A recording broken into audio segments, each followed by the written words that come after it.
Assalamu alaikum wa rahmatullahi ta'ala wa barakatuhu.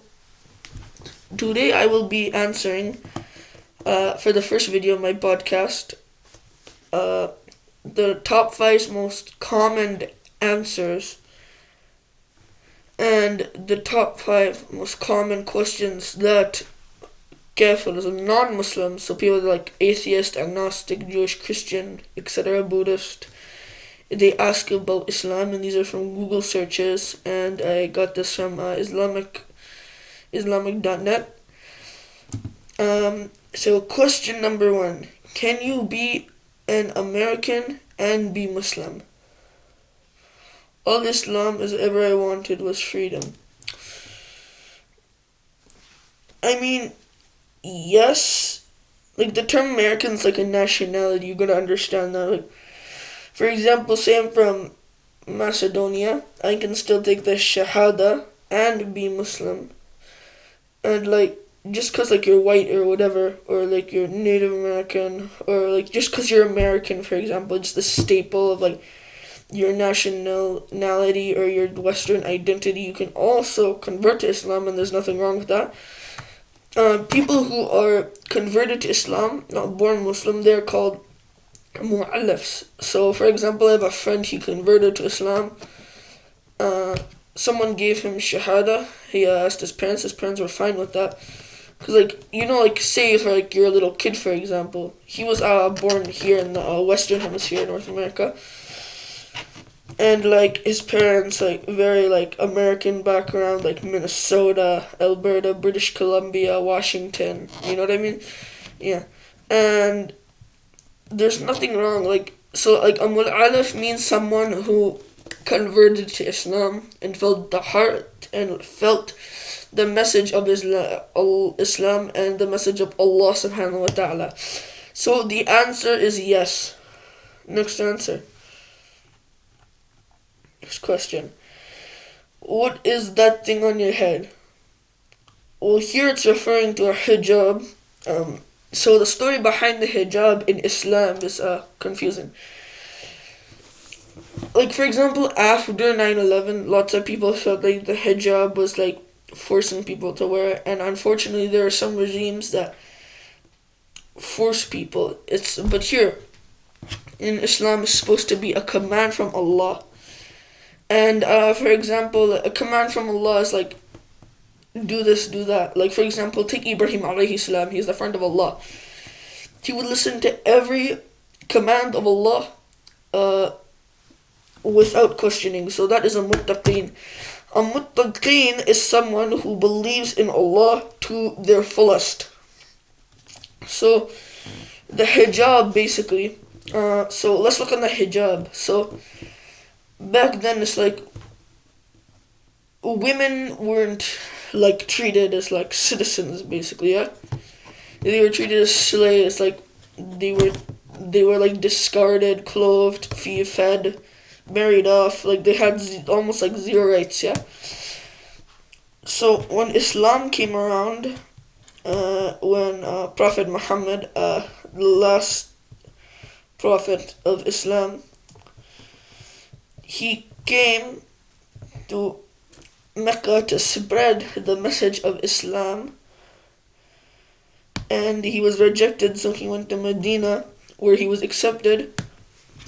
So the hijab is basically standard of modesty. So, like, for example, think of like how Christians wear veils or Jews wear like scarves in certain countries.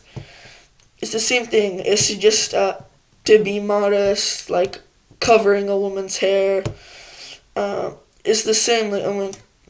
Like this thobe, it's clean, modest. It doesn't show anything.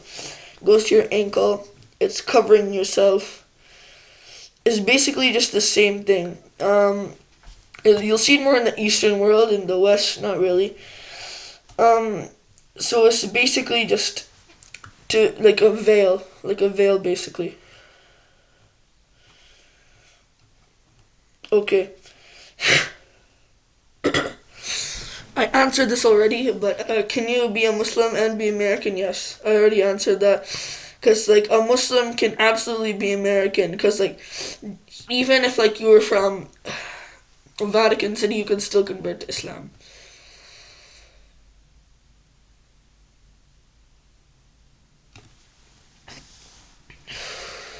Subhanallah.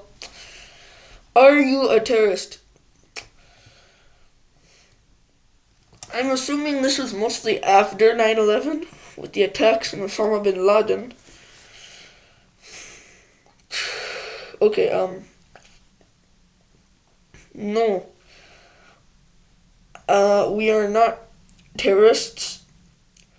If you're talking about jihad, jihad is a holy war. So, for example, let's look at the Battle of Badr.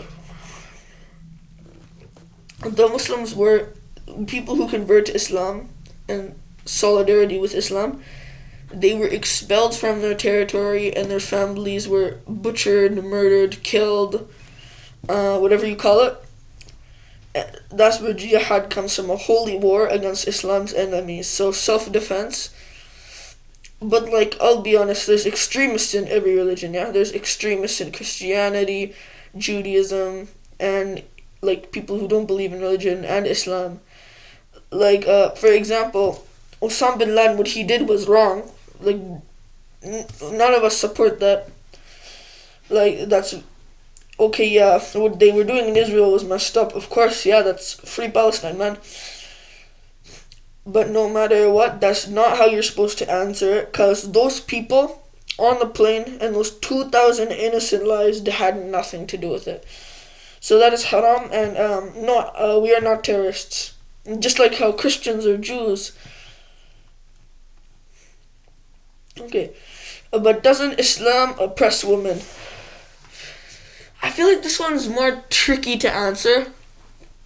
In some countries, like, women aren't given as many freedoms. But then you have to also understand first, I just want to give you a lesson, why those countries are messed up. The US went in those countries, and, for example, take Iraq. Okay, Iraq. America invaded Iraq because there were mass weapons of destruction, but there were not, and it ended up killing multiple Iraqis and damaging lots of property. And it was more of like a stubborn war. Like, America really they didn't target anything. They destroyed airports, though they just destroyed a bunch of civilian property. I'm just saying, like, the amount of civilian property they enjoyed, and they killed 500,000 Iraqis in the process. More than Saddam Hussein killed under his whole rule. So explain how are there weapons of mass destructions. In some countries, though, yes, unfortunately, women are oppressed. But like I said, the hijab is a veil and it's supposed to be modest. So no, it's not supposed to. Because like, think of like, for example, think of King Solomon. Didn't he marry like a 6-year-old, 11-year-old? Yes. It's not supposed to oppress women, though. And I would like to look at Theresa Corbin. Theresa Corbin is an author of the Islamic Adult Coloring Book and a co-working author of the New Muslims Field Guide. Corbin is a French American, and Muslimina who converted to Islam in 2001, mashallah. She holds a bachelor's in English and is a popular writer, editor, and graphic designer who focused on conversation and corrected Islamophobia. So I really didn't know what to do for my first episode. If you could leave some ideas in the comments. I don't have anything really to work on. This was the first thing that popped up on my recommended, so I just did it. If you have any ideas that I should focus on for my next episode, then tell me. Allah Hafiz, Nir Kadai Shawal, Shukr, Alhamdulillah. I'm Sergeant Halal.